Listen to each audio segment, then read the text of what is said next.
हाँ तो प्यारे बच्चों नमस्कार। कैसे हैं आप लोग। उम्मीद करते हैं कि आप लोग एकदम अच्छे से होंगे और बहुत ही अच्छे तरीके से मन लगा करके आप लोग पढ़ाई कर रहे होंगे।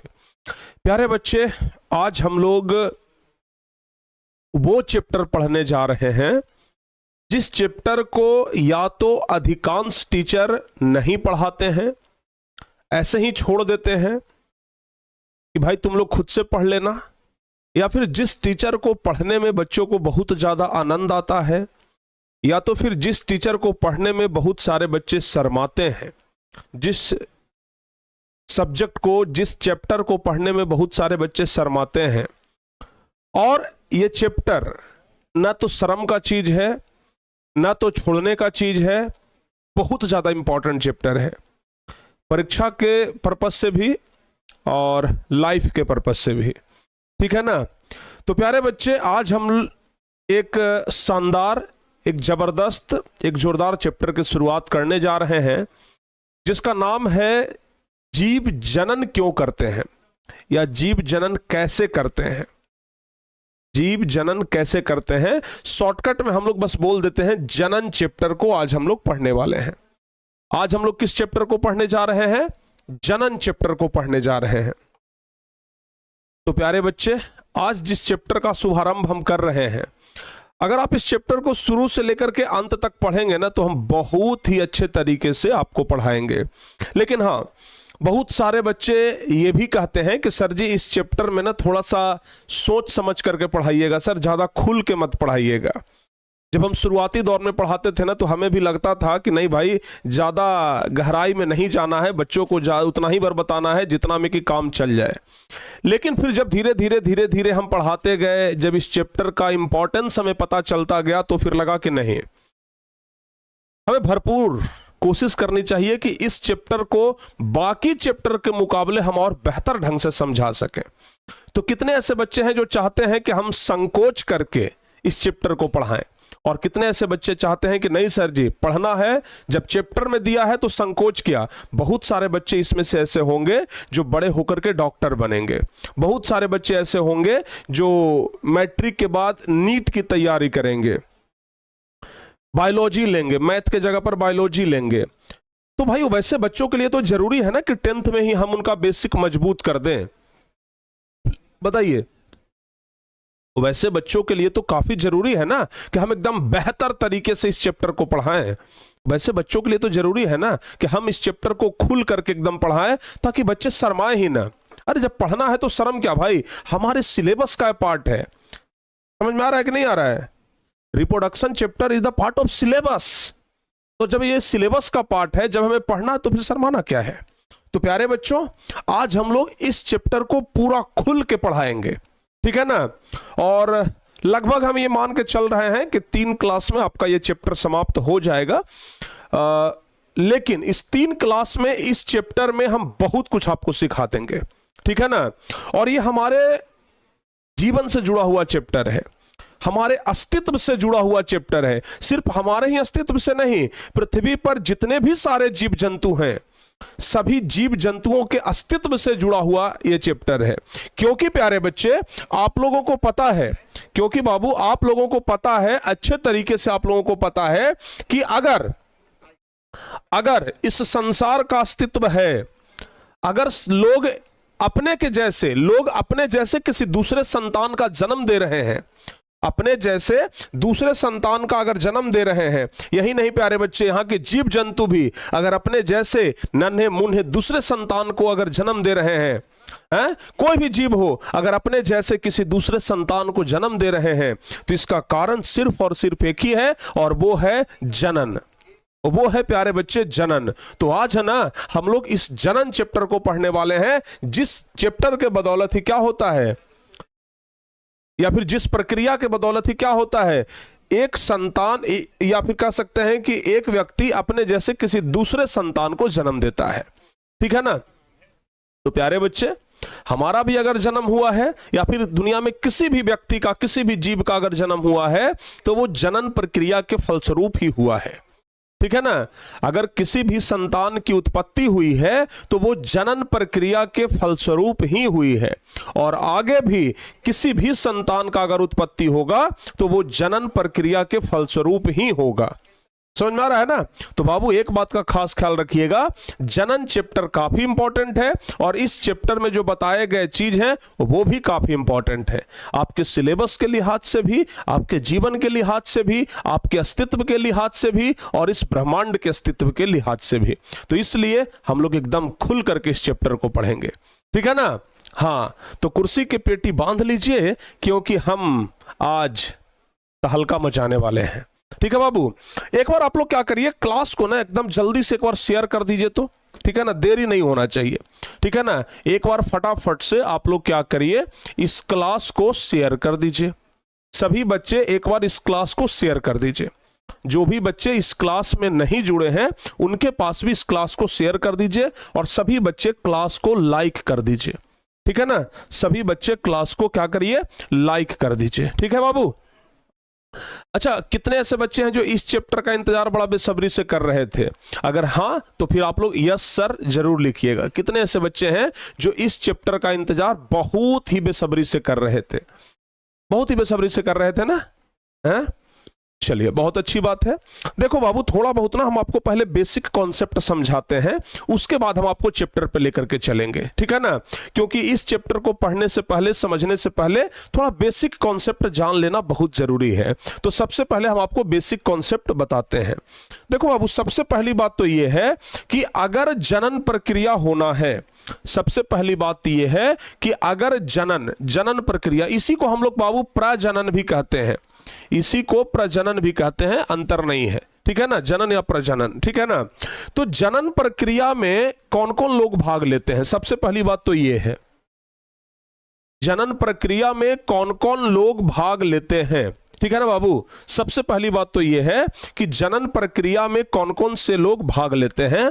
तो आप कहिएगा कि सर, जनन प्रक्रिया में एक मादा और एक पुरुष, ठीक है ना।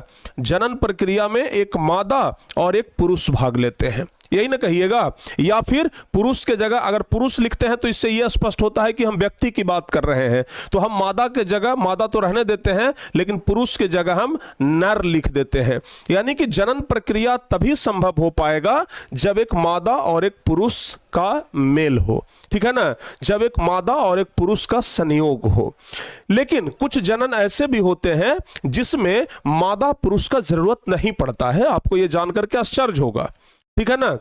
कुछ ऐसे भी होते हैं बाबू, एकदम ध्यान से अच्छे तरीके से ना देखिएगा, जरा समझिएगा, ठीक है।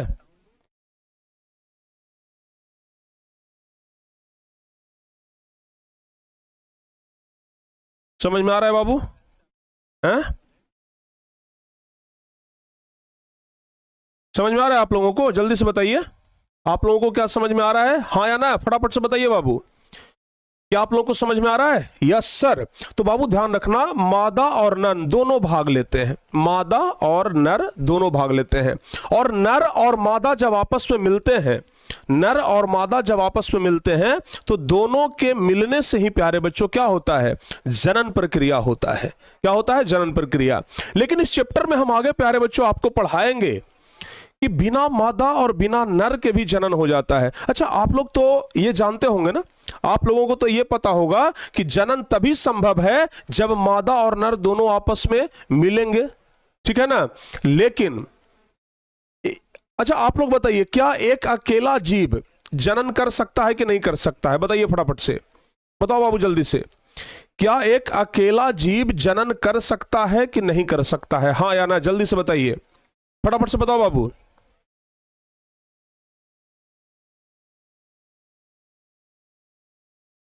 जल्दी से बताओ बाबू, हैं?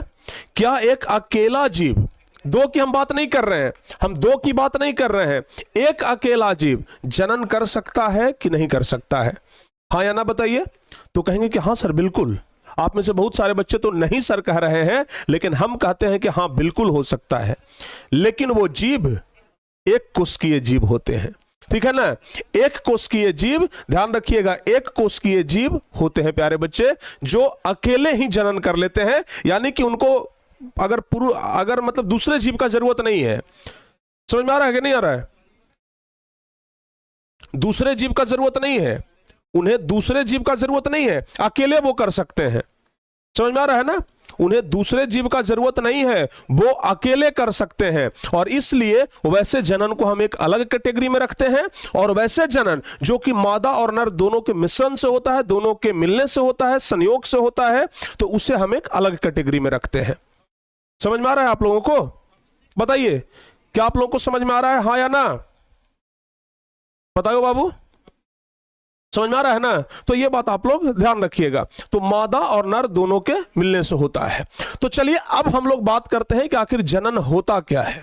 अच्छा, आप लोग हमें ये बताइए कि जनन जब होता है, प्यारे बच्चे आप लोग ध्यान रखिएगा, जनन जब होता है तो एक बात आपको तो पता होगा कि मादा का अंडाणु, ठीक है ना? अब ये अंडाणु क्या होता है आगे हम आपको चैप्टर में विस्तार से बताएंगे, लेकिन थोड़ा बहुत तो आपको नॉलेज होगा कि जनन जो होता है ना उसमें मादा का अंडाणु और जो नर होता है नर का शुक्राणु, मादा का अंडाणु और नर का शुक्राणु, मादा का अंडाणु और नर का शुक्राणु, ये दोनों जब आपस में मिलते हैं, तो निषेचन की क्रिया होती है, और निषेचन की क्रिया के बाद ही प्यारे बच्चों भ्रूण बनता है, और भ्रूण के बाद ही क्या होता है, संतान का जन्म होता है। समझ में आ रहा है ना? उसके बाद ही क्या होता है, संतान का जन्म होता है। चलिए एक बार क्लास को शेयर कर दीजिए। अरे भाई कल से भी कम बच्चे जुड़े हैं आज। क्लास को एक बार शानदार तरीके से शेयर करिए, इतने जबरदस्त तरीके से आज का ये क्लास शेयर होना चाहिए कि मजा आ जाए। तो जल्दी से ना आप लोग क्लास को शेयर कर दीजिए, ठीक है? हाँ, तो मादा में अंडाणु और नर में शुक्राणु पाया जाता है, और दोनों जब मिलता है तो निषेचन का क्रिया होता है, उसके बाद भ्रूण बनता है, और तब जाकर के प्यारे बच्चे संतान की उत्पत्ति हो पाती है। ठीक है ना? है? हाँ, चलिए, तो हमें सबसे पहला चीज तो ये जानना पड़ेगा, प्यारे बच्चे ये जानना पड़ेगा कि जनन होता क्या है। तो हम जनन के बारे में बताएंगे, लेकिन उससे पहले बता दें कि जो बच्चे 2025 में एग्जाम देने वाले हैं, उनके लिए क्रैश कोर्स 1 तारीख को आ रहा है, और वो सभी बच्चे 1 तारीख को तैयार रहिएगा। ठीक है ना? ध्यान रहिएगा। चलो बाबू आगे बढ़ते हैं। हम लोग बात कर रहे थे कि जनन, तो जनन होता क्या है? अगर परिभाषा पूछे कि जनन किसे कहते हैं, बताओ बाबू, जल्दी से बताइए। एक बच्चे कह रहे हैं कि सर नीतीश कुमार संसद में खुल के बोलते हैं, आप काहे नहीं बोल सकते हैं? हाँ, ये तो बात आपका कहना बिल्कुल सही है कि नीतीश कुमार जब खुल के बोल सकते हैं तो हम काहे नहीं खुल के बोल सकते हैं। ठीक है ना? अच्छा लग रहा है आपका बात सुन करके, मजा भी आ रहा है। ठीक है, चलिए आगे बढ़े हैं? आगे बढ़ जाए बाबू, आगे बढ़ते हैं, आगे बढ़ जाए बाबू, जल्दी जल्दी से बताइए। यस, तो देखिए ये हो गया जनन, ये हो गया जनन के फलस्वरूप ही अपने जैसा संतान जन्म हुआ। अब जनन के फलस्वरूप ही अपने जैसा संतान जन्म हुआ, तो चलिए आगे हम आपको बताते हैं। ठीक है ना? सबसे पहला सवाल तो यही आता है कि जनन कहते किसको है? जनन का अगर परिभाषा पूछा जाए तो आप क्या बताइएगा? अगर जनन का परिभाषा पूछा जाए तो आप क्या बताइएगा? क्या बताइएगा? जल्दी से बताइए ना। अगर जनन का परिभाषा पूछा जाए बाबू तो आप क्या बताइएगा? तो हम कहेंगे कि जिस प्रक्रिया के द्वारा, हम कहेंगे, क्या कहेंगे? हम कहेंगे कि जिस प्रक्रिया के द्वारा, हम कहेंगे कि जिस प्रक्रिया के द्वारा,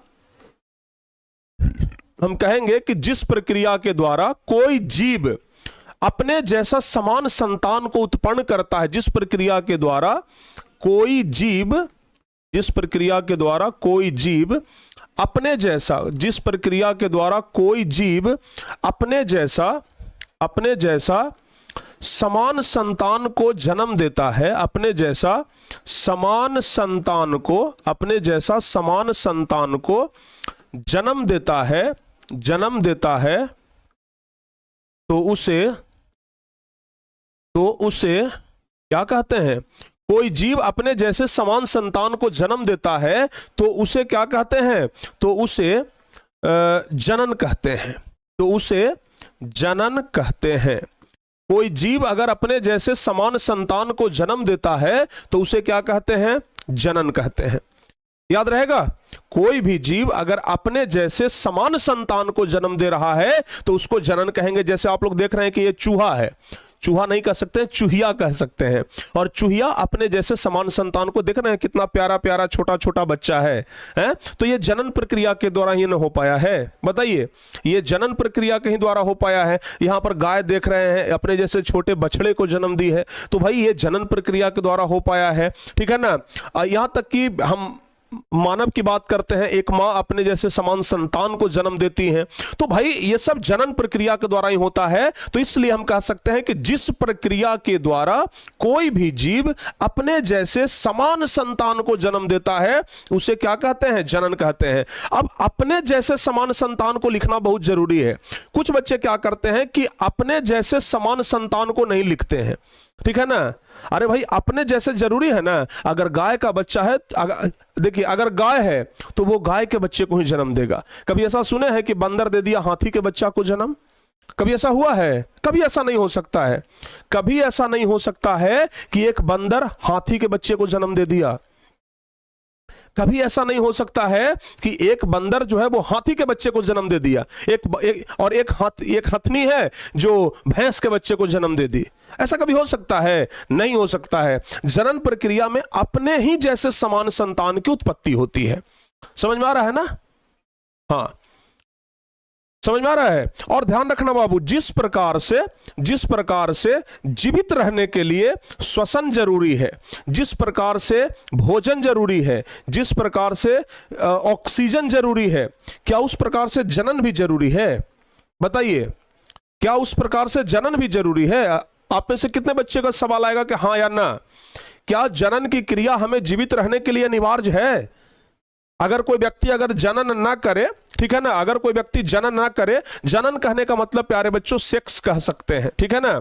जनन कहने का मतलब हम लोग सेक्स कह सकते हैं। हिंदी में इसी को संभोग कहा जाता है। क्या कहा जाता है? संभोग। क्या कहा जाता है? संभोग कहा जाता है। तो अगर कोई व्यक्ति सेक्स ना करे, अगर कोई व्यक्ति संभोग ना करे, तो क्या वो जीवित नहीं रहेगा? बताइए, अगर कोई व्यक्ति संभोग ना करे, अगर कोई व्यक्ति सेक्स ना करे, तो क्या वो जीवित नहीं रहेगा? मर जाएगा? ऐसा क्या होता है क्या? नहीं, ऐसा नहीं हो सकता है। तो इसलिए जो संभोग है, यानी कि जो जनन की क्रिया है, ठीक है ना, वो जीवित रहने के लिए नहीं बल्कि अस्तित्व को बचाने के लिए बहुत जरूरी है। तो इसलिए हम लोग लिखेंगे कि जनन की क्रिया, लिखेंगे कि जनन की क्रिया, लिखेंगे हम लोग कि जनन की क्रिया सभी जीवों के लिए, सभी जीवों के लिए, जनन की क्रिया सभी जीवों के लिए बहुत जरूरी है। जनन की क्रिया सभी जीवों के लिए बहुत जरूरी है। ठीक है ना। क्या है बाबू? जनन की क्रिया सभी जीवों के लिए बहुत क्या है?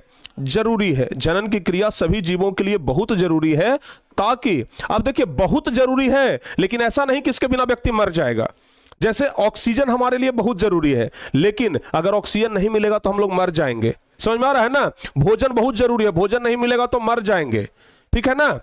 पानी जरूरी है, पानी के बिना मर जाएंगे, लेकिन जनन के बिना कोई व्यक्ति नहीं मरता है। समझ में आ रहा है ना। तो जनन की क्रिया सभी जीवों के लिए बहुत जरूरी है, ताकि सभी जीव अपने अस्तित्व को बचा सके, ताकि सभी जीव अपने अस्तित्व को, ताकि सभी जीव अपने अस्तित्व को क्या कर सके? अपने अस्तित्व को बचा सके, ताकि सभी जीव अपने अस्तित्व को बचा सके। जनन की क्रिया सभी जीवों के लिए जरूरी है, ताकि सभी जीव अपने अस्तित्व को बचा सके। समझ में आ रहा है ना? समझ में आ रहा है?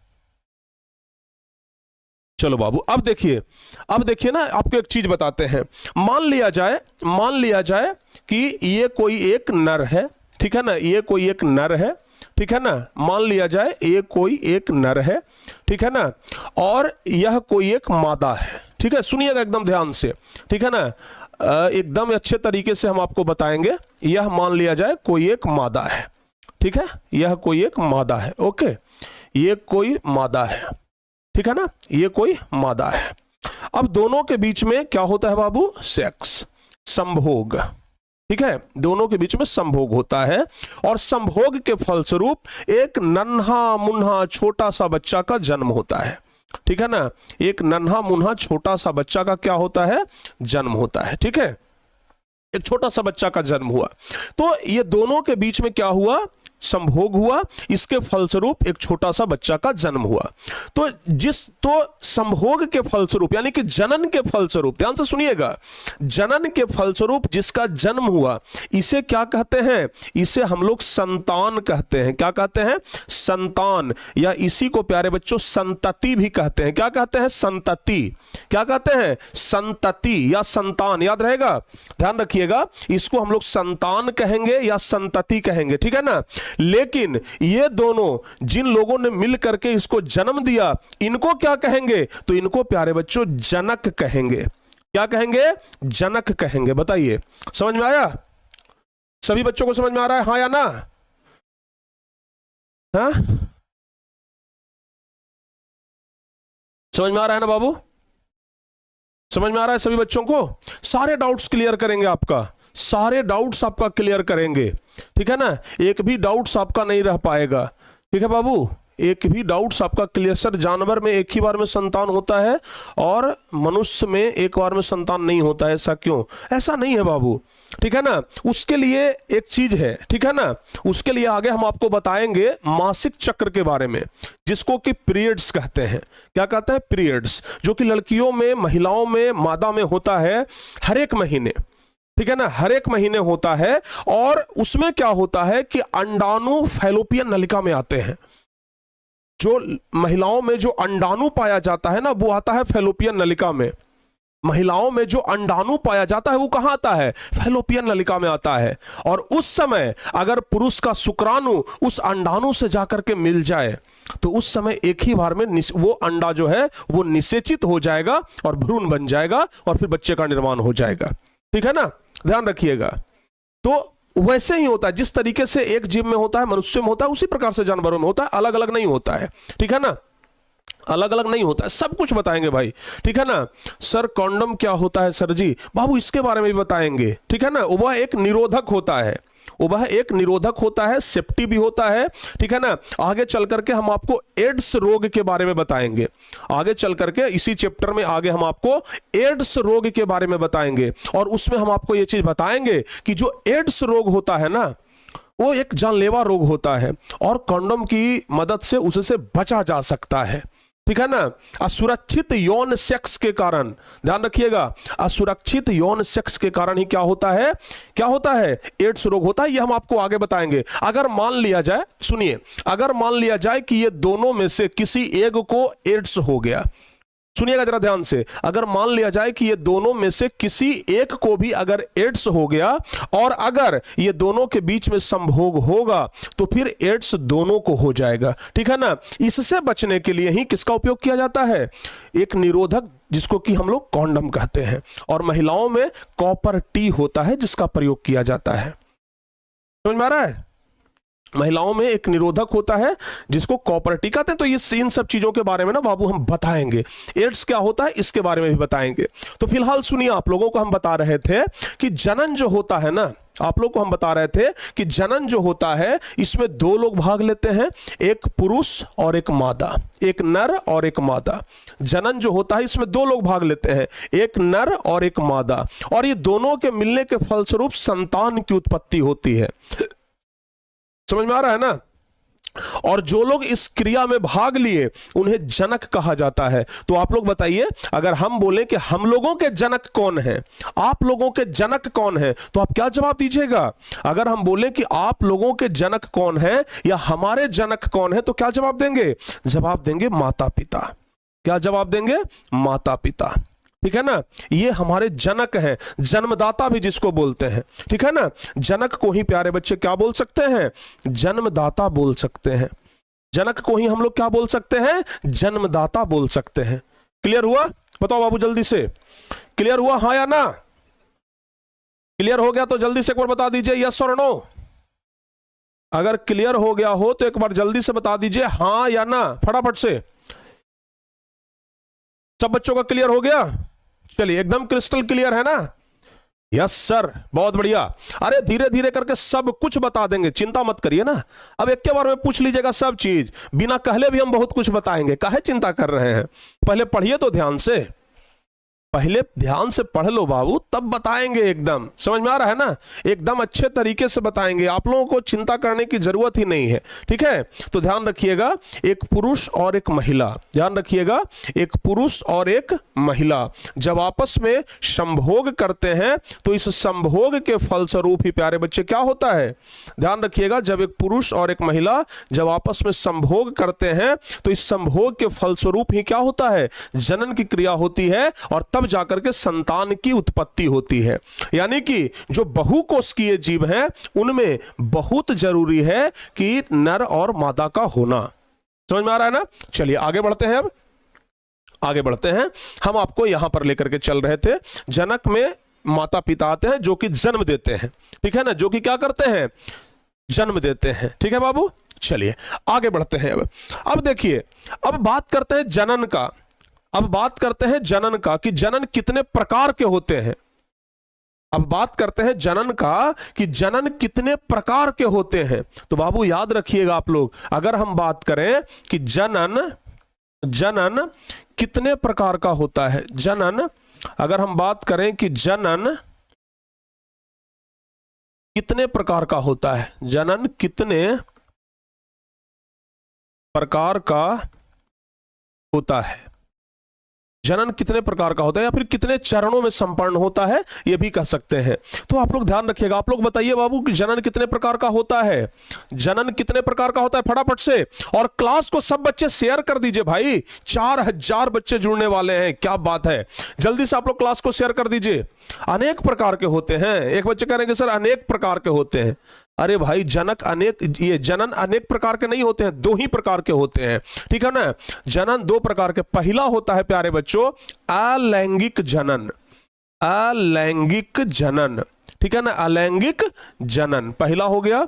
और दूसरा होता है लैंगिक जनन, दूसरा होता है लैंगिक जनन। समझ में आ रहा है ना, पहला होता है अलैंगिक जनन और दूसरा होता है लैंगिक जनन। क्लियर हुआ? अट्रैक्शन के बारे में बताइए सर, वो भी बताएंगे, वो एक हार्मोन के कारण होता है, ठीक है ना। चलिए, अलैंगिक जनन और लैंगिक जनन 2 प्रकार का होता है प्यारे बच्चों। कहिएगा कि सर अब अलैंगिक जनन मतलब क्या हुआ और लैंगिक जनन मतलब क्या हुआ। तो प्यारे बच्चे एक बात ध्यान रखना, जिसमें नर और मादा 2 भाग लेते हैं, वैसा जनन जिसमें नर और मादा भाग लेते हैं उसे कहते हैं लैंगिक जनन। समझ में आ रहा है ना। और वैसा जनन जिसमें नर और मादा भाग नहीं लेते हैं, सिर्फ एकल जीव, एकल जीव मतलब एक जीव अकेले, एकल जीव मतलब एक जीव अकेले अगर भाग ले तो उसको कहते हैं अलैंगिक जनन। समझ में आया। अगर एकल जीव, देखिएगा जरा ध्यान से, इसमें एकल जीव भाग लेते हैं, इसमें एकल जीव भाग लेते हैं, भाग लेते हैं, इसमें एकल जीव भाग लेते हैं। लैंगिक जनन में कौन भाग लेते हैं, तो लैंगिक जनन में एकल जीव भाग लेते हैं, जबकि अलैंगिक जनन में, अलैंगिक जनन में, तो अलैंगिक जनन में एकल जीव भाग नहीं लेते हैं, 2 विपरीत लिंग वाले जीव भाग लेते हैं, ठीक है ना।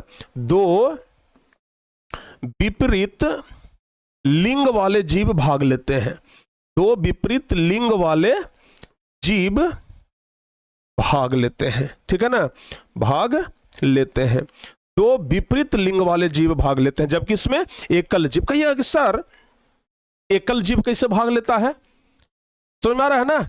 इसमें एकल जीव, एक जीव अकेले है, एक जीव अकेले है बाबू, और अकेले वो भाग लिया, और अकेले भाग लेकर के क्या हो गया बताइए जल्दी से।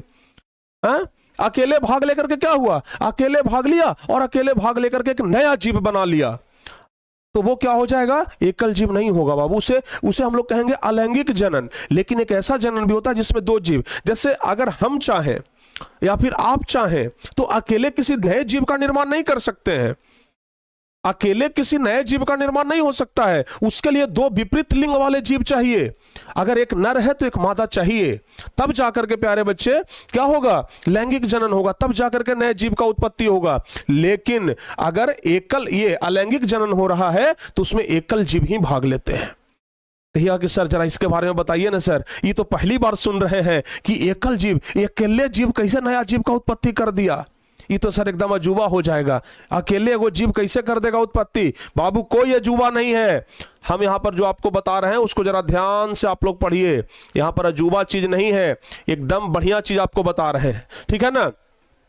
तो सबसे पहले बाबू, सबसे पहले हम आपको बताने वाले हैं अलैंगिक जनन के बारे में। सबसे पहले हम आपको बताने वाले हैं अलैंगिक जनन के बारे में। अलैंगिक जनन के बारे में आपको हम बताने वाले हैं। सुनिएगा जरा ध्यान से, तैयार है ना। हो क्या बात है, कुछ बच्चों को पहले से पता है भाई, कुछ बच्चों को पहले से पता है, ठीक है ना। अलैंगिक जनन के बारे में तो हम आपको बताएंगे बाद में बाबू कि इसमें कौन कौन जीव भाग लेते हैं, लेकिन पहले इसका गुण बताते हैं आपको हम, ठीक है ना। पहले गुण बताते हैं। अलैंगिक लिखेंगे, अलैंगिक जनन के, अलैंगिक जनन के गुण। क्या लिखेंगे? अलैंगिक जनन के गुण। आप लोग खुद बताइएगा, अब हम नहीं बताएंगे, अब आप लोग खुद बताइएगा। अलैंगिक जनन में हम आपको क्या बताए हैं? पुरुष और महिला भाग नहीं लेती है। अलैंगिक जनन, अभी ना हम आपको बताए कि लैंगिक जनन में पुरुष और महिला भाग यानी कि नर और मादा भाग लेती है। अलैंगिक में नर और मादा भाग नहीं लेते हैं।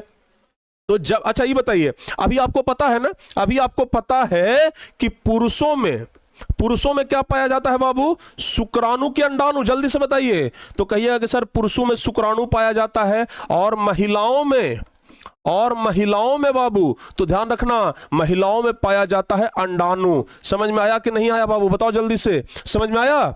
हाँ, तो ये बात ना आप लोग पूरा ध्यान रखिएगा, ये चीज ध्यान रखिएगा। पूरा चैप्टर इसी पर है कि पुरुषों में शुक्राणु और महिलाओं में अंडाणु, पुरुषों में शुक्राणु और महिलाओं में अंडाणु, और दोनों जब मिलता है तो निषेचन की क्रिया होता है। निषेचन, दोनों जब मिलेगा तब निषेचन की क्रिया। बस इतना आपको याद रखना है। पूरा जनन चैप्टर बस समझ लीजिए कि यही है। समझ में आ रहा है ना? पूरा जनन चैप्टर बस समझ लीजिए कि एकदम यही है। तो आपको याद रखना है बढ़िया से। क्लियर हुआ? क्लियर हुआ? जीवन में जनन का क्या महत्व है सर? पॉइंट में बताइए। अरे भाई, जीवन में जनन का सबसे ज्यादा महत्व है। अगर आज हम पृथ्वी पर हैं तो ये किसका देन है? जनन का देन है। आप अगर पृथ्वी पर हैं तो किसका देन है? जनन का देन है। समझ में आ रहा है ना? समझ में आ रहा है कि नहीं आ रहा है? आगे जितने भी संतान की उत्पत्ति होंगी वो सब जनन क्रिया के फलस्वरूप ही तो होगा। समझ में आ रहा है ना? वो जनन क्रिया का ही तो फलस्वरूप होगा। क्लियर हुआ? ध्यान रखिएगा। तो पुरुषों में शुक्राणु और महिलाओं में, अब शुक्राणु कैसा होता है चलिए आपको ना दिखाते हैं बाबू, ठीक है ना। आप लोग देखिएगा जरा ध्यान से, ठीक है। पुरुषों में स्पर्म होता है,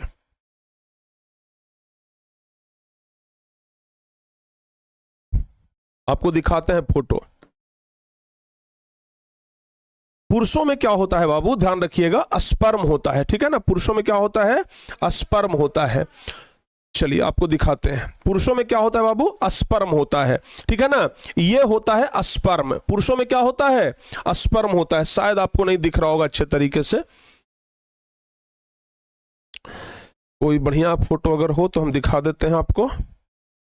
पुरुषों में क्या होता है? स्पर्म होता है, ठीक है ना। पुरुषों में क्या होता है बाबू? स्पर्म होता है, ठीक है। पुरुषों में क्या होता है? स्पर्म होता है। देखिए ये स्पर्म है, ठीक है ना। ये पुरुषों में स्पर्म होता है। स्पर्म का निर्माण कहां होता है? वृषण में होता है। स्पर्म का निर्माण कहां होता है बाबू? तो जवाब याद रखिएगा, स्पर्म का निर्माण जो होता है वो कहां होता है? वृषण में। वृषण, वृषण, ठीक है ना।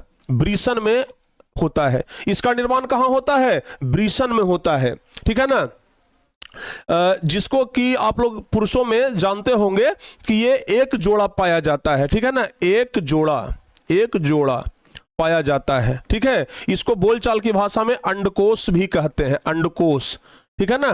अंडकोश भी कहते हैं, या फिर इसी को प्यारे बच्चे हाइड्रोसील कहते हैं। हाइड्रोसील भी कहा जाता है, ठीक है ना। हाइड्रोसील भी कहते हैं। समझ में आ रहा है ना? वृषण को ही क्या कहते हैं? अंडकोश कहते हैं, या वृषण को ही हाइड्रोसील भी कहते हैं। समझ में आ रहा है? देखिएगा जरा, देखिएगा ध्यान से, ठीक है ना। एकदम अच्छे तरीके से समझिएगा, एक एक चीज बाबू हम आपको एकदम अच्छे तरीके से समझा देंगे, एकदम अच्छे तरीके से समझाएंगे, ठीक है ना। हाँ, तो वृषण में इसका क्या होता है? निर्माण होता है। समझ में आ रहा है ना? किस चीज में निर्माण होता है? ब्रीसन में इसका निर्माण होता है। ये इसी को प्यारे बच्चे हाइड्रोसील भी कहा जाता है। क्लियर हुआ? क्लियर हुआ? बताओ बाबू, क्लियर हुआ ना? हाँ, सुनिएगा जरा ध्यान से बाबू। तो हाइड्रोसील इसी को कहते हैं, ब्रीशन इसी को कहा जाता है, अंडकोश इसी को कहा जाता है। समझ में आ रहा है? अच्छा, हमारे पास ना इसका ये भी है, क्या बोलते हैं, जैसे हम आपको मानव का दिखाते थे ना, हृदय, फेफड़ा, ये सब दिखाते थे ना, ये हमारे पास भी है, हाइड्रोसील भी है, जिसको ब्रीशन कहते हैं, नर जनन अंग भी है। तो क्या आपको देखना है? कितने बच्चे चाह रहे हैं कि हमको सर दिखा ही दीजिए? ठीक है ना, पढ़ना है तो सीखना तो पड़ेगा ना बाबू, इसमें शर्माना क्या है? सीखेंगे भाई, हैं? सीखेंगे हम लोग, चलिए सीखते हैं हम लोग, चलिए आपको दिखाते हैं।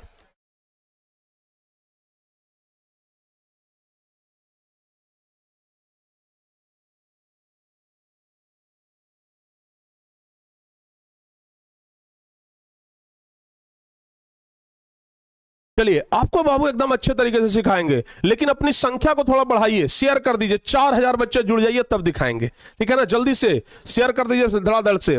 तो देखिए हम आपको बता रहे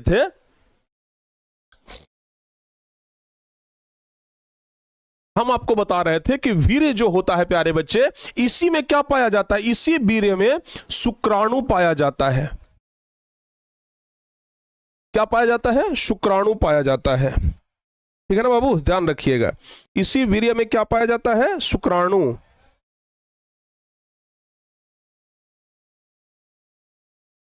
आ रहा है ना, इसी वीर्य में क्या पाया जाता है? शुक्राणु पाया जाता है, ध्यान रखिएगा।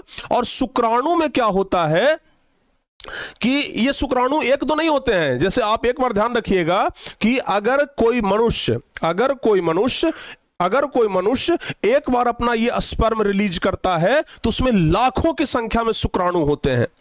लाखों की संख्या में क्या होते हैं? शुक्राणु होते हैं। समझ में आ रहा है ना, लाखों की संख्या में शुक्राणु होते हैं, एक बात ध्यान रखिएगा। तो ये स्पर्म शुक्राणु। अच्छा, शुक्राणु अब कैसा होता है, ध्यान रखना बाबू आप लोग। शुक्राणु जो होता है ना, वो पूंछ के आकार का होता है, इस प्रकार से। कहिए सर ये तो एकदम भयंकर सर नाग के जैसा दिख रहा है। बाबू ये जो है ना शुक्राणु है, और ऐसे लाखों की संख्या में होता है, लाखों की संख्या में ये होता है। समझ में आ रहा है आपको? लाखों की संख्या में होता है शुक्राणु। देख रहे हैं ना, इस प्रकार से पूंछ के आकार का शुक्राणु होता है। ठीक है बाबू, अगर इसको फिगर बनाने का है ना तो आप आराम से फिगर आप भी बना सकते हैं। समझ में आ रहा है आप लोगों को? क्लियर हुआ? हाँ, चलिए बाबू आगे बढ़ते हैं। अब हम आपको बता रहे थे किसके बारे में? किसके बारे में? हाँ, पुरुषों में शुक्राणु पाया जाता है और महिलाओं में अंडाणु पाया जाता है। जब ये आपस में दोनों मिलता है तो निषेचन की क्रिया होता है, और निषेचन के बाद ही क्या बनता है? भ्रूण का निर्माण होता है, और फिर प्यारे बच्चे का निर्माण होता है, संतान का निर्माण होता है।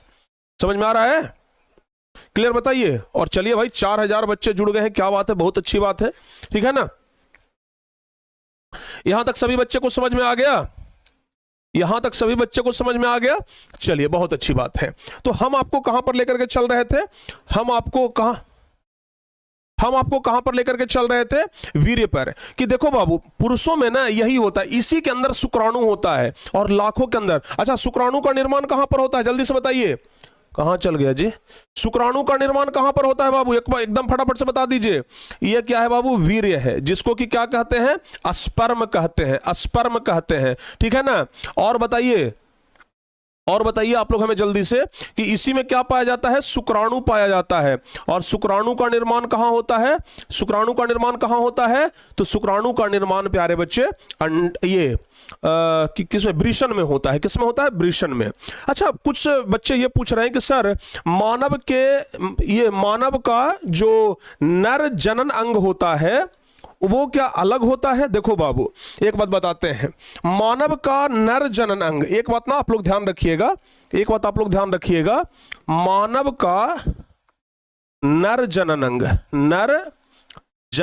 अंग, इसका दो कार्य है। पहला तो कि प्यारे बच्चे, मूत्र विसर्जन जो आप करते हैं, मूत्र का त्याग जो करते हैं, इसी से करते हैं। ठीक है ना, मूत्र विसर्जन और दूसरा प्यारे बच्चे जनन, ठीक है ना, जनन यानी कि सेक्स, इसी से होता है, एक ही अंग से होता है। चलिए अब हम आपको ना दिखाते हैं जरा, ठीक है ना, बहुत सारे बच्चे भाई हमारे जो है वो इंतजार कर रहे हैं, तो दिखाते हैं।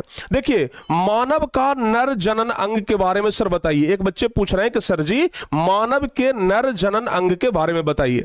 तो प्यारे बच्चे अभी आप हमारे हाथ में देख रहे हैं मानव का नर जनन अंग, ठीक है ना, अभी आप हमारे हाथ में देख रहे हैं मानव का नर जनन अंग। लेकिन एक बात आप लोग ध्यान रखिएगा, इसके नीचे जो आपको ये दिखाई दे रहा है ये क्या है, वृषण है, और शुक्राणु का निर्माण जिसको स्पर्म कहते हैं, वीर्य कहते हैं, वीर्य का निर्माण इसी में होता है। क्या समझ में आ रहा है ना, वीर्य का निर्माण प्यारे बच्चे इसी में होता है। मनुष्यों में इसकी संख्या 1 जोड़ी होती है, समझ में आ रहा है ना, और ये जो नर जनन अंग है वो यही होते हैं, और इसी से मूत्र का त्याग भी होता है और जनन की क्रिया भी इसी से होता है, ठीक है, ध्यान रखिएगा इस बात को। चलिए आगे बढ़ते हैं अब, ठीक है ना, आगे बढ़ते हैं प्यारे बच्चे अब, ठीक है। अंडाणु का फोटो, अंडाणु का फोटो आपको ऐसे बाहर में दिखाई नहीं पड़ेगा, लेकिन वो आपको गोल आकार के ना दिखाई पड़ जाएगा, समझ में आ गया ना, वो आपको दिखाई पड़ेगा। चलिए ना आगे आपको दिखाएंगे। तो मानव का जनन अंग का 2 कार्य है, तो मूत्र विसर्जन और दूसरा जनन, ये बात आप लोग ध्यान रखिएगा। तो हम लोग कहां पर थे बाबू, हम लोग थे अलैंगिक जनन पर। हम लोग कहां पर थे, अलैंगिक जनन की प्यारे बच्चे। अलैंगिक जनन जो होता है वो वैसे जीव में होता है जो एक कोशिकीय होता है, और लैंगिक जनन 2 विपरीत लिंग वाले जीवों में होता है। समझ में आ रहा है ना, समझ में आ रहा है ना, ये बात आप लोग ध्यान रखिएगा। तो हम बात कर रहे थे पुरुषों का प्यारे बच्चे, हम बात कर रहे थे पुरुषों का कि मानव का नर जनन अंग ना कि उसका 2 कार्य होता है। लेकिन अगर बात किया जाए महिलाओं का, अगर बात किया जाए मादा का जनन अंग, तो मादा का जनन अंग का अगर बात किया जाए, अगर मादा के जनन अंग का बात किया जाए तो ध्यान रखिएगा जो मादा का जनन अंग होता है उस मादा के जनन अंग, ये मादा का जनन अंग में ध्यान रखिएगा, मादा के जनन अंग जिसको कि प्यारे बच्चे हम लोग क्या कहते हैं, मादा के जनन अंग जिसको कि हम लोग योनि कहते हैं, इसमें मूत्र विसर्जन के लिए अलग रास्ते, मूत्र विसर्जन के लिए अलग, मूत्र विसर्जन के लिए अलग, और जनन के लिए अलग, और जनन के लिए अलग, जनन के लिए अलग, ठीक है ना। अगर पुरुषों की बात करें तो दोनों कार्य एक ही रास्ते से हो जाते हैं, एक ही नली से हो जाता है दोनों कार्य, मूत्र विसर्जन भी और जनन क्रिया भी, ठीक है ना, पुरुषों में। लेकिन महिलाओं में मूत्र विसर्जन के लिए अलग नलिका है और जनन क्रिया के लिए अलग नलिका है, ठीक है बाबू, ध्यान रखिएगा, ये बात याद रहेगा ना। चलो बाबू आगे बढ़ते हैं। अब एक बात आप लोग ध्यान रखिएगा, हम लोग थे प्यारे बच्चे यहां पर, ठीक है ना, कि अलैंगिक जनन और लैंगिक जनन सर कहते किसको हैं, इसके गुण के बारे में हम लोग बात कर रहे थे, इसके गुण के बारे में बात कर रहे थे, अलैंगिक जनन के गुण। तो सबसे पहला गुण तो क्या लिखेंगे बाबू, सबसे पहला गुण ये बताइए कि अलैंगिक जनन में शुक्राणु भाग लेगा कि नहीं लेगा, हां चाहे ना, हां चाहे ना बताइए, आप ही लोग को बताना है, हां चाहे ना बताइए। अलैंगिक जनन में, अलैंगिक जनन में शुक्राणु भाग लेगा, हां चाहे ना बताइए, जल्दी से, जल्दी से बताओ बाबू, जल्दी से बताइए।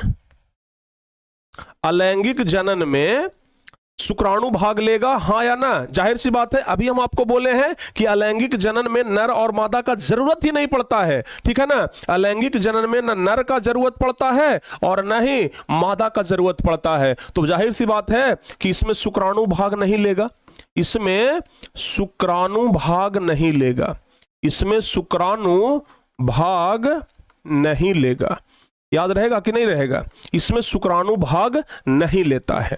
दूसरा प्यारे बच्चों ध्यान रखिएगा, अब जाहिर सी बात है कि जब शुक्राणु भाग नहीं लेगा तो अंडाणु भी भाग नहीं लेगा, जब शुक्राणु भाग नहीं लेगा तो अंडाणु भी भाग नहीं लेगा, तो लिखेंगे इसमें अंडाणु भाग नहीं लेते हैं, इसमें अंडाणु भाग नहीं लेते हैं, इसमें अंडाणु भाग नहीं लेते हैं, ठीक है ना, इसमें अंडाणुभाग नहीं लेते हैं। तो जाहिर सी बात है बाबू कि जब शुक्राणु भी भाग नहीं लिया, अंडाणु भी भाग नहीं लिया, तो निषेचन का क्रिया होगा? नहीं होगा। तो लिखेंगे अलैंगिक जनन में निषेचन की क्रिया नहीं होती है। लिखेंगे इसमें निषेचन की क्रिया नहीं होती है। इसमें निषेचन की क्रिया नहीं होती है। इसमें निषेचन की क्रिया नहीं होती है। याद रहेगा ना, इसमें निषेचन की क्रिया नहीं होती है। चलिए बहुत अच्छी बात है। जब निषेचन की क्रिया नहीं होती है तो आगे चौथा नंबर देख लेते हैं। अब तो इसमें निषेचन की क्रिया भी नहीं हो रहा है, बताइए, लेकिन इसका भी जो बच्चा होता है वो अपने जनक के समान ही होता है। एक बात ध्यान रखिएगा, चाहे लैंगिक जनन हो चाहे अलैंगिक जनन हो, संतान हमेशा अपने जनक के समान ही होता है। समझ में आ रहा है ना? अमीबा है तो उसका बच्चा अमीबे के जैसा होगा, अगर गाय है तो उसका बच्चा गाय के जैसा होगा, अगर पैरामेशियम है तो उसका बच्चा उसी के जैसा होगा। यानी कि एक कोशिकीय जीव अगर कोई भी है तो उसका बच्चा उसी के जैसा होगा। तो ध्यान रखिएगा, इसमें भी उत्पन्न होने वाले जो संतान होते हैं वो जनक के, अनुवांशिक रूप से जनक के समान होते हैं। लिखेंगे इसमें उत्पन्न होने वाले संतान, इसमें उत्पन्न संतान जनक के समान ही होते हैं। जनक के समान ही होते हैं। इसमें उत्पन्न संतान जो है वो जनक के समान ही होते हैं। ठीक है ना? समझ में आ रहा है ना? अब ध्यान रखिएगा, जब न शुक्राणु भाग लिया न अंडाणु भाग लिया, जब निषेचन होबे नहीं किया प्यारे बच्चे, तो युग्मक का निर्माण होगा? नहीं होगा। तो ध्यान रखिएगा, इसमें युग्मक का निर्माण नहीं होता है। इसमें ध्यान रखिएगा, इसमें युग्मक का निर्माण नहीं होता है। इसमें युग्मक का निर्माण नहीं होता है। इसमें युग्मक का निर्माण नहीं होता है। बताओ बाबू, इसमें युग्मक का निर्माण नहीं होता है। युग्मक का निर्माण नहीं होता है। ठीक है ना? अच्छा, अभी आपको बताए कि अलैंगिक जनन में एक जीव भाग लेता है कि दो जीव? जल्दी से बताइए, अलैंगिक जनन में एक जीव भाग लेता है कि दो जीव? फटाफट से बताओ बाबू, अलैंगिक जनन में एक जीव भाग लेता है कि दो जीव? कहिएगा कि सर अलैंगिक जनन में तो एक के गो जीव भाग लेता है ना। तो लिखेंगे इसमें एकल जीव, इसमें एक ही जीव भाग लेते हैं। इसमें एक ही जीव भाग लेते हैं। इसमें एक ही जीव भाग लेते हैं। याद रहेगा, इसमें एकल जीव भाग लेते हैं, यानी कि एक ही जीव इसमें भाग लेते हैं। समझ में आ रहा है ना? और फिर लास्ट में बच गया है, उसको भी लिखिए लेते हैं। इसमें हम लोग लिख सकते हैं प्यारे बच्चे, ये किस में होता है?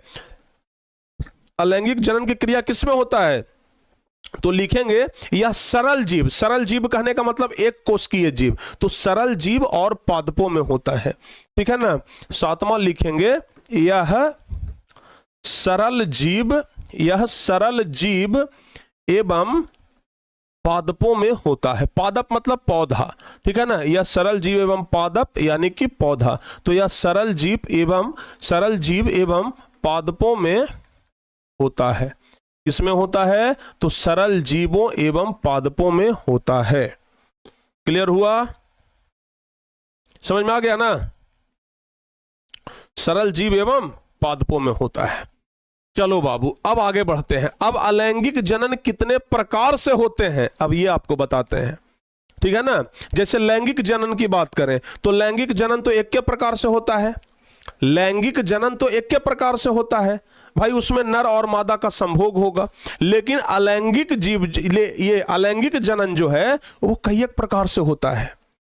अलैंगिक जनन जो है वो एक प्रकार से नहीं, वो कई प्रकार से होता है प्यारे बच्चों। तो हम आपको बताते हैं कितने प्रकार से होता है। कितने प्रकार से होता है ना, अब हम आपको बताते हैं। ठीक है? तो एक बात जरा ध्यान रखिएगा, अलैंगिक जीव जो होता है, अलैंगिक जीव के प्रकार लिखते हैं। टॉपिक का नाम लिखेंगे अलैंगिक जीव के प्रकार। चलिए यहां से ना हम आपको बताते हैं। ठीक है? ध्यान से सुनिएगा। अलैंगिक जनन के प्रकार, अलैंगिक जनन के प्रकार बाबू, अलैंगिक जनन के कई एक प्रकार होते हैं, जैसे विखंडन होता है, मुकुलन होता है, बीजाणु जनन होता है, ये सब कई एक प्रकार होते हैं। तो एक बात ध्यान रखिएगा, अलैंगिक जनन के अगर प्रकार की बात की जाए तो सबसे पहला होता है विखंडन। सबसे पहला क्या होता है? विखंडन। अब नाम ही है प्यारे बच्चों, विखंडन। अच्छा ये बताइए, अगर बात करें खंडन, तो खंडन का मतलब क्या होता है? अलग होना। खंडन मतलब खंड खंड में बट जाना। खंडन मतलब खंड खंड में बट जाना। समझ में आ रहा है ना? खंडन मतलब खंड खंड में बट जाना। क्लियर हुआ? समझ में आ रहा है? खंड खंड में बट जाना, ठीक है ना? अब देखिए होता क्या है, अगर मान लिया जाए कोई अमीबा है, ये मान लेते हैं कोई अमीबा है, ठीक है। अब ये क्या होगा कि दो भागों में बीच से बट डिवाइड हो जाएगा, ये बस टूट जाएगा, दो भागों में बट जाएगा। हो सकता है कि दो भागों में ना बट करके चार भागों में बट जाए। समझ में आ रहा है ना? हो सकता है कि दो भाग में ना बटे, दो भाग से और ज्यादा में बट जाए, चार भागों में बट जाए। क्लियर हो रहा है? हो सकता है कि चार भागों में बट जाए, हो सकता है कि 6 भाग में बट जाए, 8 भाग में बट जाए, 10 भाग में बट जाए, अनेक भागों में बट सकता है। सब क्या समझ में आ रहा है ना? अमीबा जो है वो अनेक भागों में डिवाइड हो जाता है। इसका एक ही शरीर है। शरीर जैसे मान लिया जाए कि कुछ देर के लिए हम मान लेते हैं कि हम अमीबा हैं, ठीक है ना? कुछ देर के लिए हम मान लेते हैं, हमको समझ लीजिए कि हम अमीबा हैं, हमको समझ लीजिए कि हम क्या हैं? अमीबा हैं। अगर हमारा ये हाथ कट गया तो इससे एक अलग जीव बन गया, ये हाथ कट गया इससे एक अलग जीव बन गया, ठीक है ना? अगर हमारा कान कट गया इससे एगो अलगे जीव बन गया, अगर नाक कट गया इससे एगो अलगे जीव बन गया, पैर कट गया, पैर का उंगली कट गया, उससे एगो अलगे जीव बन गया। कुछो भी कट जाए उससे एक अलग जीव का निर्माण हो जाता है अमीबा में। किसमें? अमीबा में। सिर्फ अमीबे में नहीं बाबू, सिर्फ अमीबा में ही नहीं, अमीबा में हो गया, जीवाणु में हो गया, विषाणु में हो गया, प्रमेशियम में हो गया, एक कोशिकीय शैवाल में हो गया, अनेक प्रकार के कोशिकीय जीव जो है ना उस सब में ऐसी होता है। और इसी को कहते हैं विखंडन। विखंडन कहने का मतलब क्या हुआ? दो या दो से अधिक भागों में खंडन हो जाना। क्या कहेंगे? विखंडन कहने का मतलब क्या हुआ? विखंडन कहने का मतलब दो या दो से अधिक, दो या दो से अधिक भागों में क्या हो जाना? भागों में खंडन हो जाना। खंडन कहने का मतलब कि टूट जाना। खंडन कहने का मतलब टूट जाना। तो इसी को कहते हैं विखंडन। इसी को क्या कहेंगे? विखंडन। समझ में आ रहा है ना बाबू? अच्छा ये बताइए, जब एक के शरीरवा से टूटबे किया है तो फिर बड़ा होगा, तो बड़ा होकर के इसने ना बन जाएगा, यानी कि जो संतान होता है वो इसी के जैसा होता है। अब देखिए ये पूरा एगो जीव था, ये पूरा एगो जीव था, इससे टूट गया 1 2 3 4 5 6 7 8 तरह के जीव टूटा। तो आठों जब बड़ा होगा तो फिर बड़ा होकर के इसने ना बन जाएगा जी? बनेगा कि नहीं बनेगा? बताओ बाबू, आठों बड़ा होकर के ऐसी ना बन जाएगा? तो फिर कहते हैं कि संतान जो होता है ना वो अपने जनक के समान ही होता है। तो विखंडन लिखेंगे। अच्छा अब सुनो बाबू, दो या दो से अधिक भागों में टूट जाता है तो उसको क्या कहते हैं? विखंडन। एक चीज और ध्यान रखना, अगर दो भाग में टूटे, ध्यान से सुनिएगा, एकदम विस्तार से बता रहे हैं, ठीक है ना? अगर दो भाग में टूटा, अगर दो भाग में टूटा, अगर दो भाग में टूटा बाबू, जैसे मान लिया जाए कि कोई अमीबा है, ठीक है ना? अमीबा दो भाग में टूट गया, तो दो भाग में टूट गया तो दू को क्या कहते हैं? दू को कहते हैं द्यू। दू को क्या कहते हैं? द्यू। और जब टूट गया तो खंड खंड हो गया, यानी कि खंडन। तो जब दो भागों में टूटेगा तो उसको द्यू खंडन कहेंगे। समझ में आ रहा है ना? विखंडन भी दो प्रकार के, विखंडन भी कितने प्रकार के? 2 प्रकार के। याद रहेगा? विखंडन भी कितने प्रकार के? 2 प्रकार के। याद रहेगा बाबू? जल्दी से बताओ, याद रहेगा हो? हाँ चाहे ना बताइए। विखंडन भी कितने प्रकार के? 2 प्रकार के। ध्यान रखिएगा, अगर 2 भागों में टूटा तो द्विखंडन, और 2 से अधिक भागों में टूटा तब 2 से अधिक भागों में, 2 से अधिक भागों में टूटने पर, 2 से अधिक भागों में टूटा तब इसको क्या कहेंगे? 2 से अधिक भागों में मतलब कि बहुत सारे भागों में टूट गया। 2 से अधिक भागों में टूटा मतलब बहुत भागों में टूट गया। और जब बहुत भागों में टूटा, सुनिएगा जरा ध्यान से, 2 से अधिक भागों में टूटा मतलब बहुत भागों में टूटा, और बहुत भागों में टूटेगा तो इसको कहेंगे बहु अखंडन। तो क्या हो गया बाबू? बहुखंडन। तो ध्यान रखिएगा, ये जो विखंडन है ना 2 भागों में बंट जाता है, एक तो द्विखंडन और दूसरा बहुखंडन। क्लियर हुआ? बताओ बाबू, इतना बढ़िया से आओ, कहीं समझ में आता है? टारगेटेड बोर्ड पे आएगा, ठीक है ना। और वैसा आएगा कि फिर जाएगा नहीं, समझ में आ रहा है ना?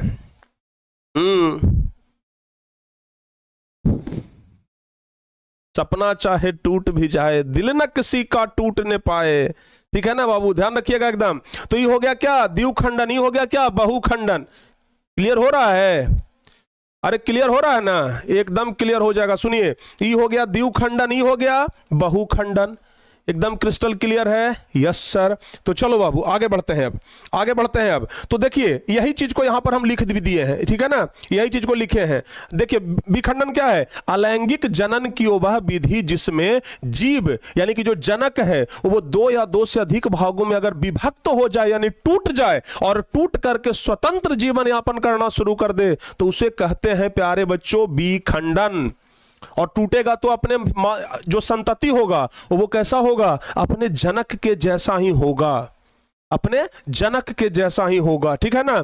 जैसे कौन कौन? जीवाणु, विषाणु, अमीबा, युगलिना, एक कोशिकीय शैवाल, परमेशियम, ये सब क्या होता है? इसमें विखंडन ही होता है। अब कुछ जीव, अच्छा अमीबा के बारे में अगर बात किया जाए ना तो अमीबा 2 भागों में भी टूटता है, 3 भागों में भी टूटता है, 4, 5, 6, 7, 8, 9, 10 कितने भी भागों में टूट सकता है।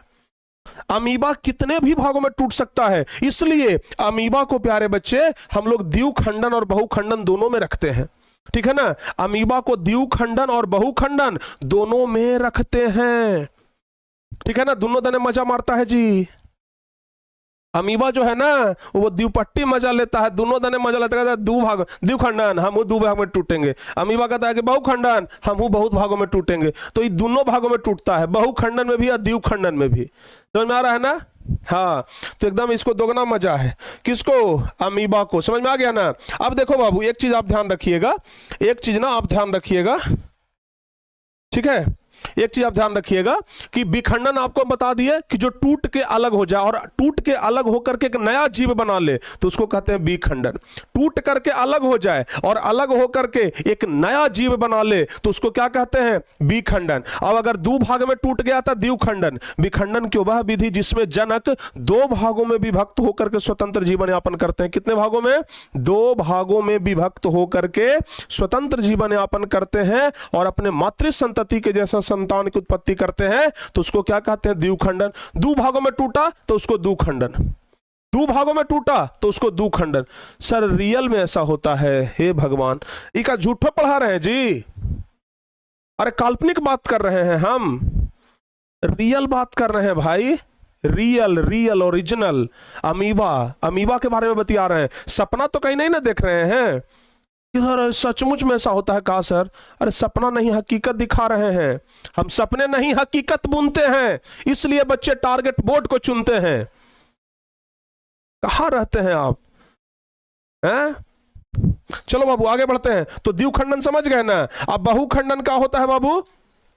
विखंडन की वह विधि जिसमें जीव प्रतिकूल अवस्था में कठोर आवरण में सुरक्षित रहता है। क्या होता है? देखिए बहुखंडन में क्या हुआ जो समझाते हैं। द्विखंडन तो समझ में आ गया ना?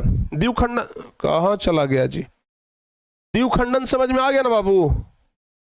द्विखंडन समझ में आ गया? अच्छा, अब बहुखंडन में क्या होता है जो सुनिए। बहुखंडन में क्या होता है?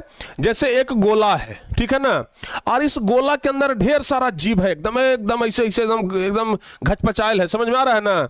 एकदम एकदम एकदम एकदम ऐसे है बाबू, समझ में आ रहा है? देखिएगा जरा ध्यान से, एकदम इस तरीके से है, एकदम समझ में आ रहा है ना? एकदम देखिए इतना सारा जीव है, एगो गोला है और गोला के अंदर इतना सारा जीव है। अच्छा ये बताइए, ये जीव बाहर कैसे आएगा? ये जीव सब जो देख रहे हैं गोला के अंदर, ये बाहर कैसे आएगा? गोला फटेगा तब आएगा। होता क्या है कि गोला फटता है और जब ये गोला फटता है ना तो इसमें से जितना जीव है सब बाहर निकला। अब देखिए बाबू, अभी तक तो ये पूरा एक गो जीव था, लेकिन जैसे ही फटा तो फिर इसमें से बाहर निकला ढेर सारा जीव। इसको कहेंगे बहुखंडन। ये नहीं कि बहुत सारे भागों में इसका खंडन हो गया, इसको क्या कहेंगे? बहुखंडन। यानी कि बहुत सारे भागों में इसका खंडन हो गया तो इसको क्या कहेंगे बाबू? इसको कहेंगे बहुखंडन।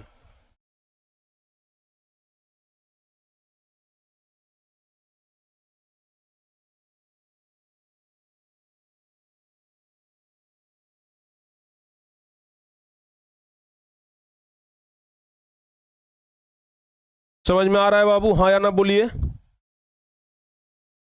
हाँ या ना बोलो बाबू, समझ में आ रहा है ना? Yes sir. तो इसको कहेंगे बहुखंडन। तो बहुखंडन का परिभाषा कैसे लिखेंगे? बहुखंडन का परिभाषा कैसे लिखेंगे? लिखेंगे कि विखंडन की वह विधि जिसमें जीव जो होता है एक प्रतिकूल अवस्था में कठोर आवरण में सुरक्षित रहता है, जिसे पुट्टी कहते हैं। क्या कहते हैं? पुट्टी। देखो बाबू, ये जो आप लोग देख रहे हैं ना, ये जो आप लोग देख रहे हैं कठोर आवरण ऊपर से, इसको कहते हैं पुट्टी। अब दीवार पर होने वाला पुट्टी मत समझ लीजिएगा, क्या समझ रहे हैं ना? अच्छा, जब ये अचानक फटती है, जब ये अचानक फटती है ना, तो इसमें से बहुत सारे जीव जो है वो बाहर निकल करके स्वतंत्र जीवन यापन करते हैं और अपने मातृ संतति के जैसा संतान उत्पन्न करते हैं, तो उसको कहते हैं बहुखंडन। जैसे अमीबा, बाउचेरिया, ये सब हो गया। ये तो हो गया एक विधि जो कि अलैंगिक जनन वाले जीवों में होता है, ठीक है ना? ये तो हो गया बहुखंडन। अब दूसरा विधि होता है जिसको कहते हैं बाबू मुकुलन। दूसरा विधि होता है जिसको कहते हैं मुकुलन। अब मुकुलन कैसे होता है जो समझिए। ये जो आप देख रहे हैं ना, ये कोई पेड़ पौधा नहीं है, ये वो जीव है। समझ में आ रहा है ना? ये जो आप देख रहे हैं ये कोई पेड़ पौधा नहीं है, ये क्या है? एगो जीव है प्यारे बच्चों। अच्छा देखिए, अब जो ई वाला जीव है इसको कहते हैं हाइड्रा। इस जीव का क्या नाम है बाबू? इस जीव का नाम है हाइड्रा। इस जीव का नाम क्या है? हो हाइड्रा। इस जीव का नाम क्या है? हाइड्रा। समझ में आ रहा है? इस जीव का क्या नाम है? हाइड्रा। समझ में आ रहा है ना?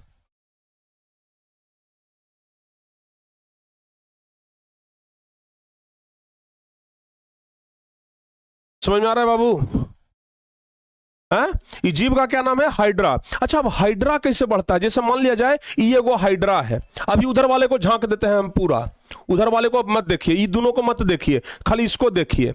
समझ आ रहा है? अब इसमें क्या होता है कि ये वो हाइड्रा है, इसमें क्या होगा कि एकदम शरीरे में से बाबू जारी गो के ना एकदम छोटा गो के यहाँ पर निकलेगा, ठीक है ना? यहाँ पर छोटा गो के देख रहे हैं, एकदम निकला है छोटा गो के, और धीरे धीरे ये बड़ा हो गया। देखिए इस फोटो में ये धीरे धीरे क्या हो गया? बड़ा हो गया। आई धीरे धीरे एकदम देख रहे हैं दूसरा एगो जीवे बना लिया, और फिर क्या होगा? यहां से ये अलग हो जाएगा, यहां से अलग होकर के ई वाला जीव अलगे, और ई वाला जीव अलगे अपना जीवन बिताना शुरू कर देगा। तो इस तरीके से देख रहे हैं ना, एक जीव से दो जीव बन गया, एक जीव से दो जीव बन गया। अच्छा चलिए आपसे एक छोटा सा सवाल पूछते हैं, कौन, एक बार दिमाग में आ गया ना तो इसलिए पूछ लेते हैं, कौन सा ऐसा जीव है जो जन्म लेने के बाद अपने माता के अपने मां के शरीर को ही खा जाता है, और तब तक खाता है जब तक कि उसकी मां मर नहीं जाती है, मरने के बाद भी खाता है और अपने मां के शरीर को ही खा करके बड़ा होता है। बताओ बाबू कौन सा ऐसा जीव है? कौन सा ऐसा जीव है जो अपने माता के शरीर को ही खा करके बड़ा होता है? एकदम बताइए फटाफट से, बताओ बताओ बताओ बताओ बताओ बाबू जल्दी से। एकदम सही है, बहुत बढ़िया। केकड़ा, केकड़ा? अरे नहीं रे भाई, तब तो आप अटक गए, नहीं बता पाए आप, अटक गए जी आप, ठीक है ना? केकड़ा तो गलत जवाब होगा, केकड़ा तो बिल्कुल नहीं होगा। बिच्छू। क्या होगा? बिच्छू।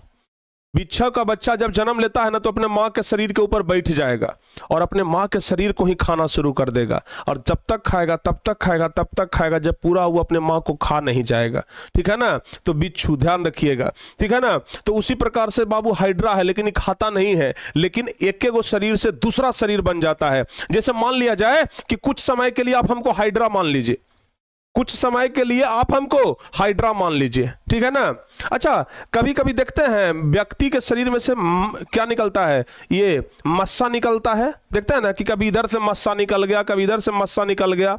आप समझ लीजिए कि हम हाइड्रा हैं, और ये जो मस्सा निकला ना उसी मस्सा टाइप का निकला, और फिर वो मस्सा से एक अलग जीव बन गया, हमरा जैसा एगो दूसरा जीव बन गया। उसी तरीके से हाइड्रा में होता है। तो इस विधि को कहते हैं मुकुलन। तो बाबू ध्यान रखिएगा, कहता है कि हाइड्रा में जनन की कौन सी विधि होती है? तो हाइड्रा में मुकुलन होता है। पूछेगा परीक्षा में, हाइड्रा में जनन की कौन सी विधि होती है? तो हाइड्रा में मुकुलन होता है। याद रहेगा ना, हाइड्रा में क्या होता है? मुकुलन होता है। तो याद रखिएगा, लिखेंगे अलैंगिक जनन की वह विधि लिखेंगे अलैंगिक जनन की वह विधि जिसमें जीव के शरीर से उभार निकलता है, जिसे मुकुल या कली कहते हैं। मुकुल या कली कहते हैं। और मुकुल से नए जीव का निर्माण होता ही, ये मुकुल से नए जीव का निर्माण होना ही क्या कहलाता है? मुकुलन कहलाता है। जैसे हाइड्रा हो गया, इस्ट हो गया, ठीक है ना। ये हो गया दूसरा विधि। तीसरा विधि जो होता है प्यारे बच्चों, वो होता है अपखंडन। तीसरा विधि का होवत है बाबू? तीसरा विधि होता है अपखंडन। इसमें क्या होता है कि शरीर जो है ना वो दो हिस्सों में टूट जाता है और दोनों हिस्से अपना स्वतंत्र जीवन व्यतीत करता है। अब जैसे देखिए आपको बताते हैं, मान लिया ये कोई जीव है, ठीक है ना, ये कोई जीव है, इस तरीके से एक जीव होता है, इस तरीके से एक जीव होता है, ठीक है, इस तरीके से एक जीव होता है।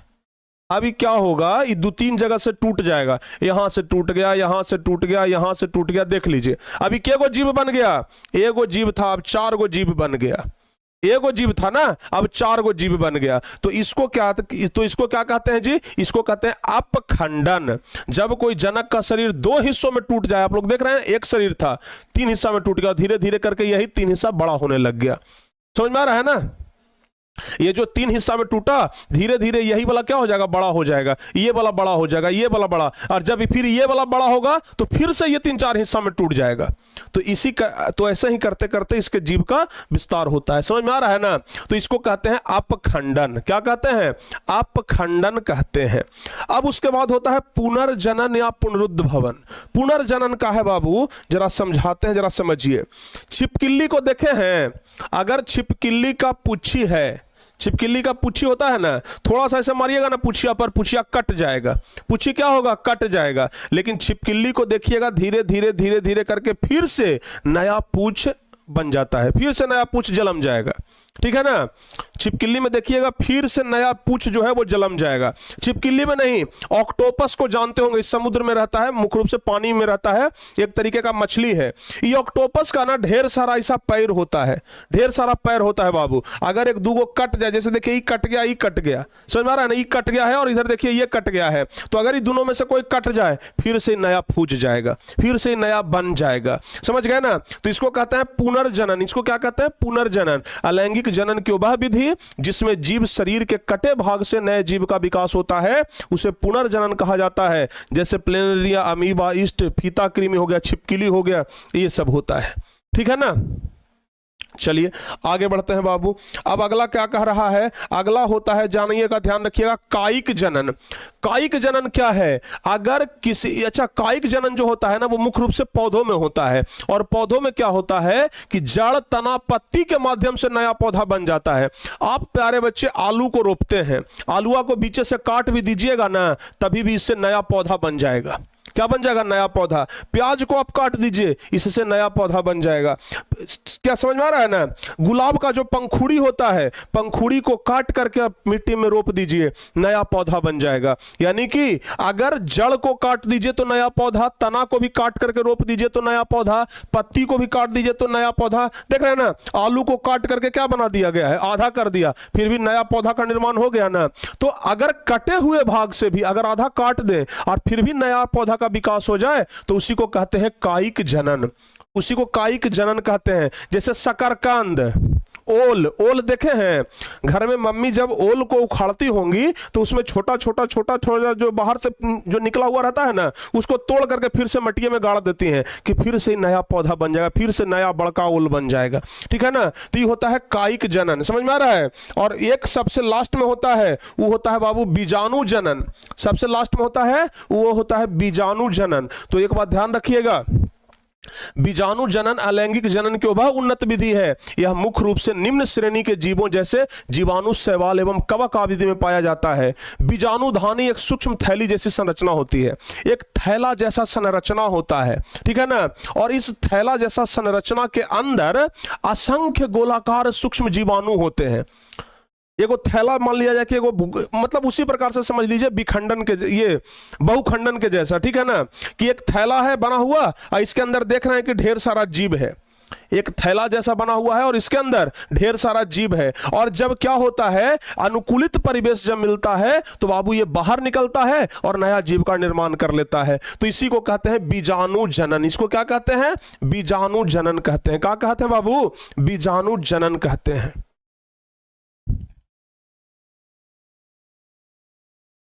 समझ में आ गया ना? सब बच्चों को समझ में आया? तो इसको कहते हैं बीजाणु जनन। तो प्यारे बच्चों, आज हम आपका खत्म कर दिए। क्या खत्म कर दिए? आज खत्म कर दिए। कल पढ़ाएंगे मुर्गा वाला कुकड़ू को, समझ में आ रहा है ना? अच्छा, कल इसके बारे में पढ़ाएंगे, इसके बारे में पढ़ाएंगे, ठीक है ना? मानव के नर जनन अंग तंत्र के बारे में, इस सब के बारे में पढ़ाएंगे। तो कल ये सब चीज पढ़ाएंगे। आज आपका अलैंगिक जनन खत्म कर दिए। कल से प्यारे बच्चे लैंगिक जनन के बारे में पढ़ाएंगे, ठीक है? आज अलैंगिक जनन समाप्त कर दिए, कल से लैंगिक जनन पढ़ाएंगे। तो कल से लैंगिक जनन पढ़ने के लिए आप लोग तैयार रहिएगा, ठीक है ना? कल से लैंगिक जनन के लिए आप लोग तैयार रहिएगा। तैयार रहिएगा ना जी? हाँ, कल से लैंगिक जनन के लिए तैयार रहिएगा, ठीक है? चलिए, तो लैंगिक जनन के लिए कल से तैयार रहिएगा। फिलहाल बच्चों आज बताइए आप लोग कि आज का क्लास कैसा लगा? बताओ बाबू, आज का क्लास कैसा लगा? आज का क्लास कैसा लगा? जल्दी से बताइए, आज का क्लास आप लोगों को कैसा लगा? जल्दी जल्दी से एक बार बता दीजिए, ठीक है ना? आज का क्लास आप लोगों को कैसा लगा प्यारे बच्चों? एक बार कमेंट करके आप हमें जरूर बता दीजिए, ठीक है? उम्मीद तो है कि बहुत बढ़िया लगा होगा। और कल भी आइए, कल भी आप लोग इतनी ही संख्या में जुड़िए, और कल आप लोग को और बेहतर तरीके से प्यारे बच्चों बताने का प्रयास करेंगे, और बेहतर तरीका से बताएंगे, ठीक है ना? तो कल आप लोग जुड़िए, कल और भी बेहतर तरीके से आप लोगों को बताने का हम प्रयास करते हैं। ओके, समझ में आ रहा है ना? चलिए, बहुत बढ़िया। तो मिलते हैं प्यारे बच्चों कल अगली क्लास में, ठीक है ना? एकदम पढ़ने के लिए तैयार रहिएगा। तब तक के लिए जय हिंद, धन्यवाद।